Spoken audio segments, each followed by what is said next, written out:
Ukrainians had a revolution to move closer to Europe, but they're not ready to embrace European values. So argues Lev Golinkin, writing for Foreign Policy magazine. What exactly does Golinkin mean? We'll find that out today here on the Press Review. His argument is based on the fact that earlier this week, Ukraine's parliament failed to pass a law which would have banned discrimination in the workplace based on sexual orientation. Golinkin writes, "This spring, Ukraine's government decided to purge the country of its Soviet past. All through the land, chisels and winches went to work, chipping away communist symbols and toppling Lenin statues by the dozens.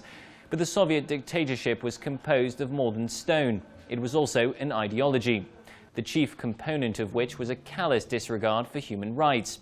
Recently, however, the rudder, Ukraine's parliament, proved that this part of its Soviet past is very much alive in modern Ukraine." Golinkin says that homophobia in Ukraine is nothing new, but this time the consequences could be worse than on previous occasions. He writes, "The damage caused by the Rada's refusal to pass anti-discrimination laws extends far beyond generating just one more negative headline for Ukraine. It undermines the two biggest factors that enabled the country to survive the horrors of the 2 previous years, Western support and the dream of European integration." Golinkin says Ukraine's failure to pass the anti-discrimination laws will resonate loudly in Brussels and Washington. He points out that Moldova already has similar legislation in place and believes Kiev is making a serious mistake by not following Chisinau's lead. He writes, "By turning down the chance to pass reforms that would enable visa-free travel to Europe, the rudder undercuts the very EU and American support that is keeping Ukraine alive. Europe, already strained by dealing with the Syrian refugee crisis and rehabilitating the Greek economy, is also running out of patience." Golinkin ultimately brings the question into the context of Ukraine's apparent fight over the last 2 years to free itself from Russia's orbit.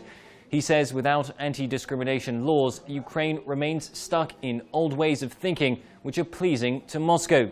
He writes, "Ukraine's politicians just squandered the opportunity to justify the bloodshed and horror that so many of their people have endured over the past 2 years. Instead, and in spite of their loud declarations of being European, they chose to embrace homophobia, placing themselves firmly in line with Russia." And so, the anti-discrimination law seems to have become the latest flashpoint in Ukraine's long road to European integration. Certainly, no one said it would be easy. The country appears to need a major shift in its thinking. The question is, will the carrot of visa-free European travel be enough to bring about that change? That's all we have time for today. Join us again tomorrow for another press review. In Kiev, this is Ukraine Today.